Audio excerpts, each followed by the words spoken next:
Hello दोस्तों, आपका हमारे चैनल में स्वागत है। आज हम लोग स्टार्ट करने वाले हैं क्लास 10 का चैप्टर नंबर 1। तो चलिए, हंसते मुस्कुराते रहिए आप लोग और हंसते हंसते पढ़ा जाएगा, ठीक है ना। तो आपका जो चैप्टर 1 है, किताब आप लोग निकाल लीजिए। चैप्टर 1 जो है उसका नाम है वास्तविक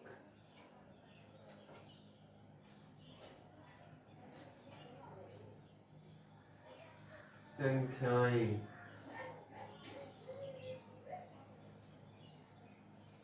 देखिए, बिल्कुल हम लोग बेसिक से लेके चलेंगे, ठीक है ना। बिल्कुल एकदम जीरो लेवल से उठाएंगे और धीरे धीरे चैप्टर की गहराइयों तक हम लोग जाएंगे, ठीक है। तो आपको वास्तविक संख्याएं जानने से पहले आप लोगों को प्राकृतिक संख्या जानना जरूरी है। प्राकृतिक संख्या, उसके बाद आप लोग पढ़े होंगे पूर्ण संख्या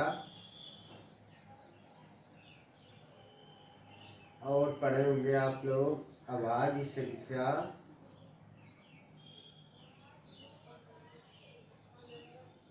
और जैसे जैसे आगे बढ़ते जाएंगे एक होता है सम संख्या,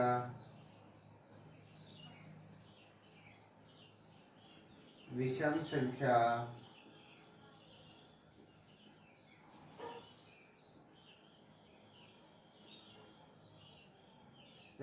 अभाज्य संख्या,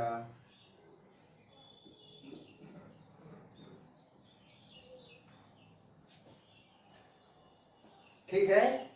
तो ये आप लोग को मालूम होना चाहिए प्राकृतिक संख्या क्या है, पूर्ण संख्या क्या है, अभाज्य संख्या क्या है, सम संख्या क्या है, विषम संख्या क्या है, सहभाज्य संख्या क्या है, ठीक है। तो चलिए एक एक वाइज क्रम वाइज हम लोग इसको डिस्कस करते हैं। एक होता है पूर्णांक, आपका पूर्णांक। देखिए पूर्णांक, देखिए किसे कहते हैं, पहले यहां से शुरू करते हैं। प्राकृतिक संख्या जो होती है 1 2 3 4 5 6 ऐसे चलती है, 1 से स्टार्ट होती है। पूर्ण संख्या होती है जो 0 से स्टार्ट होती है,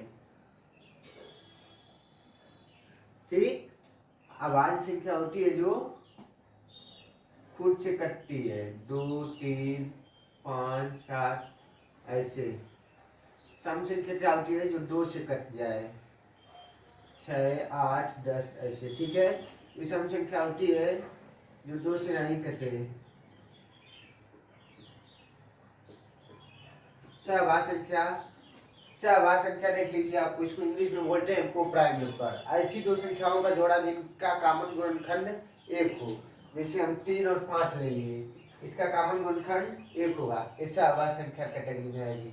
पूर्णांक क्या है, पूर्णांक 0 पूर्णांक होता है, 1 होता है, 2 होता है, 3 होता है, 4 होता है, 5 होता है। इधर जाएंगे तो -1 -2 -3, ठीक है ना। ऐसे पूर्णांक होते हैं सब आज आपको बताएगी दो संख्याओं का जोड़ा जिनका कॉमन गुणनखंड 1 हो, ठीक है ना। आज अब हम लोग डिस्कस करेंगे परिमेय संख्या के बारे में। परिमेय संख्या, परिमेय संख्या जो होती है आपकी, परिमेय संख्या वे संख्याएं जो p/q के रूप में लिखी जा सकती है, ठीक। जैसे p/q के रूप में लिख सकते हैं, और जहां q equal to not zero बराबर होता है। और एक होती है अपरिमेय संख्या, अपरिमेय संख्या,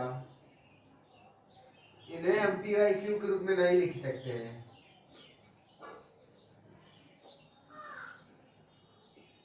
नहीं लिखी जा सकती है, ठीक है। इन्हें हम p/q के रूप में नहीं लिख सकते हैं। चलिए आप लोग इतना नोट कर लीजिए, उसके बाद हम लोग इसको पहचानने के तरीके को डिस्कस करेंगे, कैसे पहचाने परिमेय संख्या है, कौन अपरिमेय संख्या है, ठीक है ना। इसको हम मिटा रहे हैं, आप लोग नोट कर लीजिए।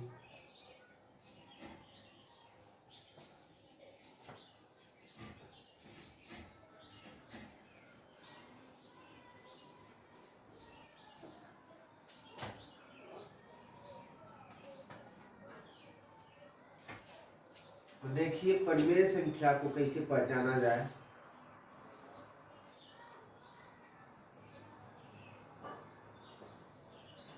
परिमेय संख्या जो होती है इसका जो दशमलव प्रसार होता है, ऐसे जैसे दशमलव प्रसार,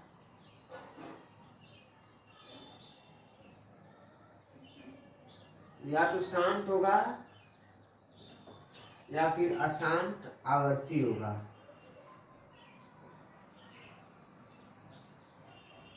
अशांत आवर्ती का मतलब ना, जैसे वो आवर्ती मतलब रिपीट होता है, अशांत मतलब रुके नहीं, ठीक है, अशांत आवर्ती होगा। और आप परिमेय संख्या को पहचानने का तरीका देख लीजिए।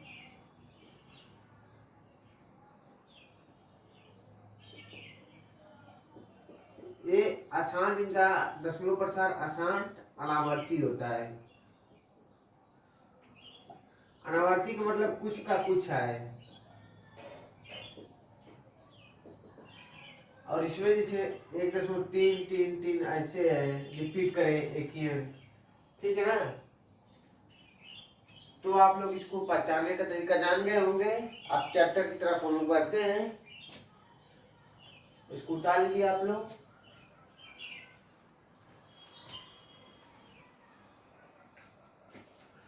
जो चैप्टर फर्स्ट आपका है, किताब खोल लीजिए आप लोग।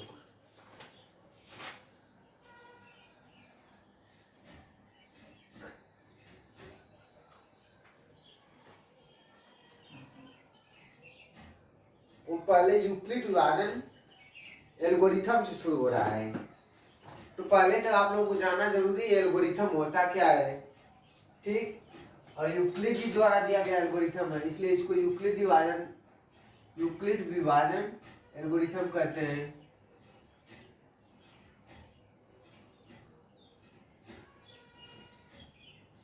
एल्गोरिथम,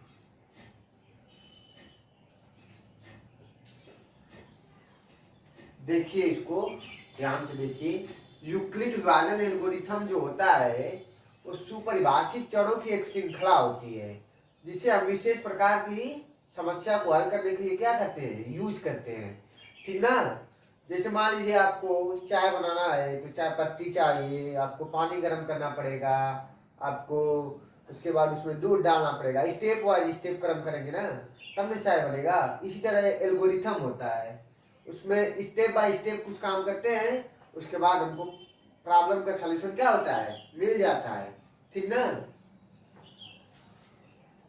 तो ये जो यूक्लिड जी जो थे वो विभाजन एल्गोरिथम दिए हैं। विभाजन मतलब भाग देना, उससे संबंधित एल्गोरिथम दिए हैं। तो एचसीएफ की एक एल्गोरिथम दिया है। एचसीएफ पर जान लीजिए आप लोग क्या होता है। एचसीएफ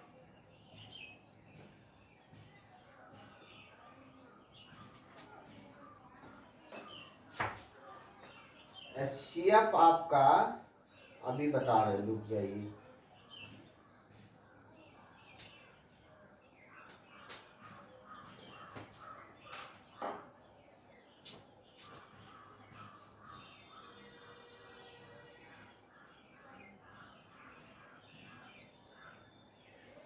एचसीएफ जो होता है उसका मीनिंग होता है हाईएस्ट कॉमन फैक्टर, उसका जो फुल फॉर्म होता है। हाईएस्ट मतलब जानते ही होंगे आप लोग, जो सबसे बड़ा हो, और कॉमन का मतलब जो कॉमन हो, और फैक्टर का मतलब गुणनखंड। हाईएस्ट कॉमन फैक्टर, जैसे 8 और 16 का आपका निकालना है हाईएस्ट कॉमन फैक्टर, तो देखिए इसका फैक्टर पर निकालेंगे। फैक्टर मतलब इसको तोड़ना, ठीक है ना।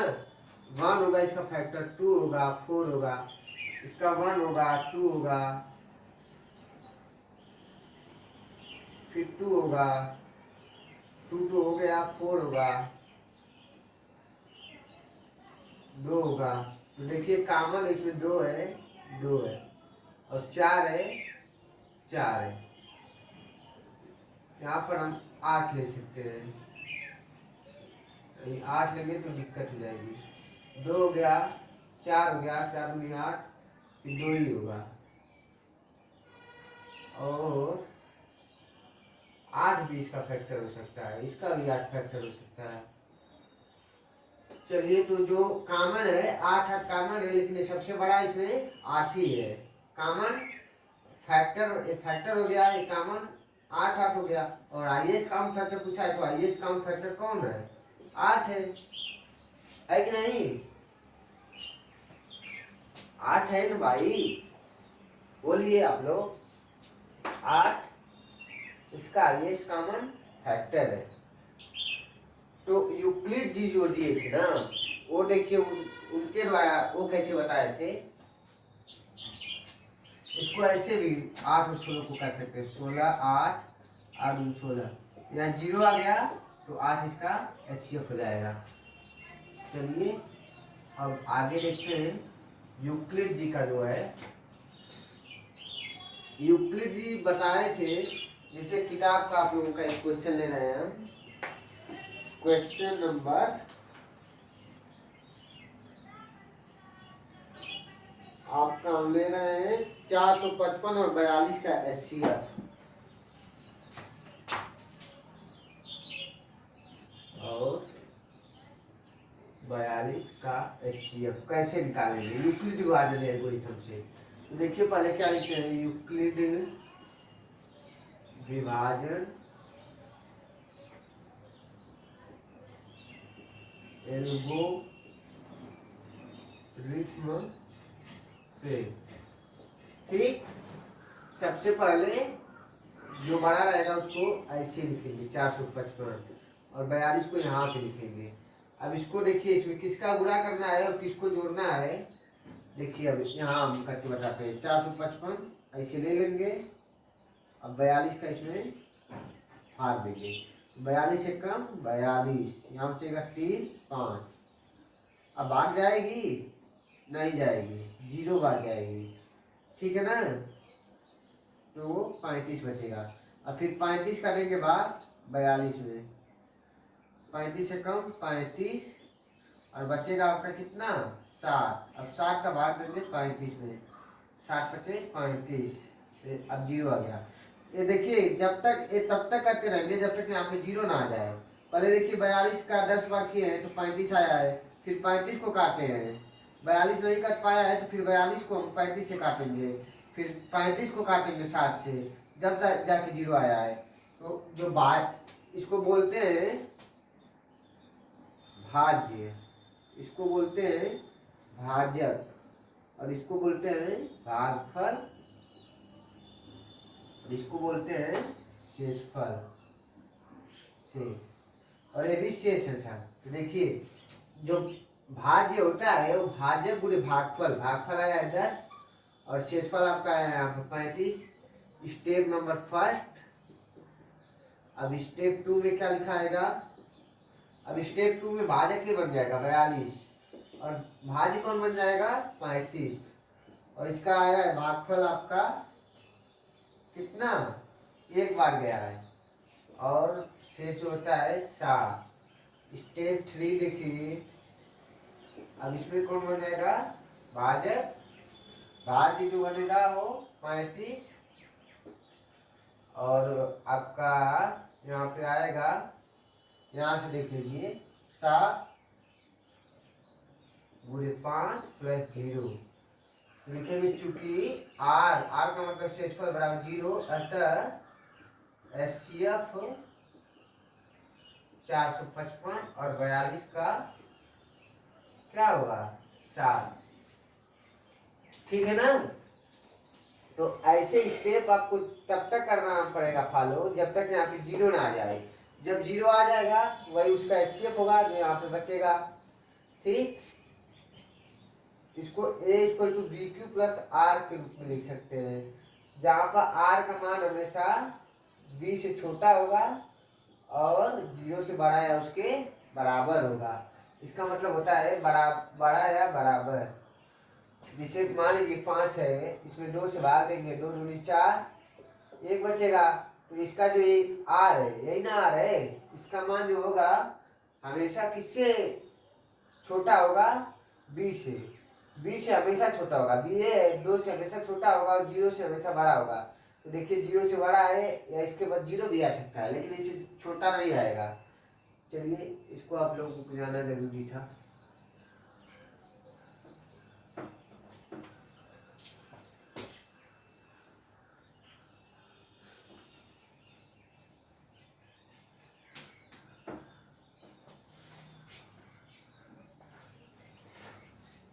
अब हम लोग एक्सरसाइज की तरफ बढ़ेंगे।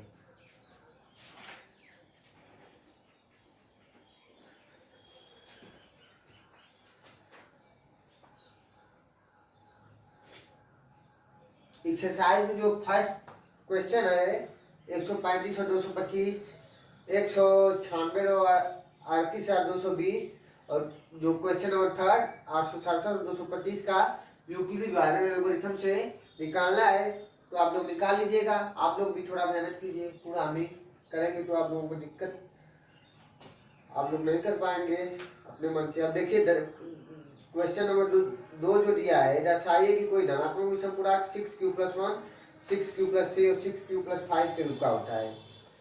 कोई धनात्मक विषम पूर्णांक 6q+1, 6q+3 और 6q+5 के रूप का होता है। देखिए इसको कैसे करेंगे, पहले मानेंगे हम लोग, क्या माना धनात्मक विषम पूर्णांक ए है, ठीक। बी का मान आपका दिया ही है 6। धनात्मक विषम पूर्णांक का मतलब आप लोग समझ रहे हैं ना, धनात्मक मतलब धन और विषम मतलब 3, 5, 1, 7 ऐसे, और पूर्णांक का मतलब जानते ही आप लोग, पूर्णांक अभी बताए थोड़ा पीछे 0, 1, 2, 3, 4, -1, 2 ये सब पूर्णांक होते थे। लेकिन धनात्मक विषम पूर्णांक का है तो 3 होगा, 1 होगा, 5 होगा, 7 होगा, ऐसे होगा। तो b बराबर 6 दिया है, तो r का मान क्या हो जाएगा, r का मान अभी बताया आप लोग का, b r का जो मान होता है हमेशा b से छोटा होता है और 0 से बड़ा है उसके बराबर होता है। तो r का जो मान होगा 0, 1, 2, 3, 4, 5 तक होगा, ठीक है। तो केस 1 क्या बनेगा, जब r बराबर 0 तो आपका a का जो मान होगा 6q+0। केस 2 में बनेगा आपका जब r बराबर 1 तो a बराबर 6q+1, जब r बराबर 2 तो a बराबर 6q+2। यहाँ लिख दे रहे हैं जब r बराबर 3 तो a बराबर 6q+3, जब r बराबर 4 तो a बराबर 6q+4, जब r बराबर 5 तो a बराबर 6q+5।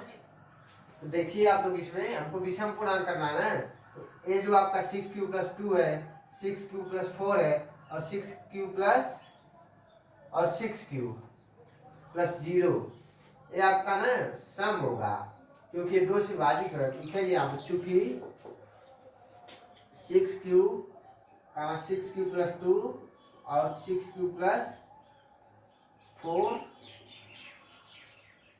2 से विभाजित हो जाएंगे, अतः कोई धनात्मक विषम पूर्णांक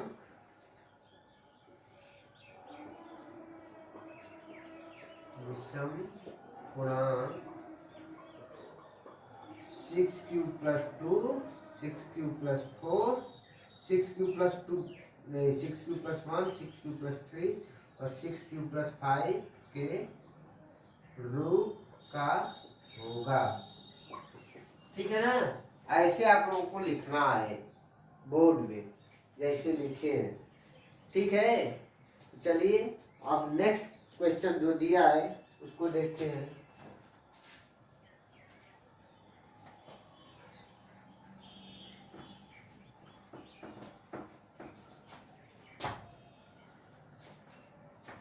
नेक्स्ट क्वेश्चन जो है आपका, किसी परेड में 616 सदस्यों वाली एक सेना की टुकड़ी को 32 सदस्यों वाले एक आर्मी बैंड के पीछे मार्च करना है। दोनों समूहों को समान संख्या वाले स्तंभ में मार्च करना है। उन स्तंभों की अधिकतम संख्या, जब अधिकतम का नाम ले लिया ना तो 616 और 32 का क्या निकालेंगे, HCF। ठीक है। और क्वेश्चन नंबर जो 4 है ये आप लोग करिएगा, और क्वेश्चन 5 भी आप लोग करिएगा।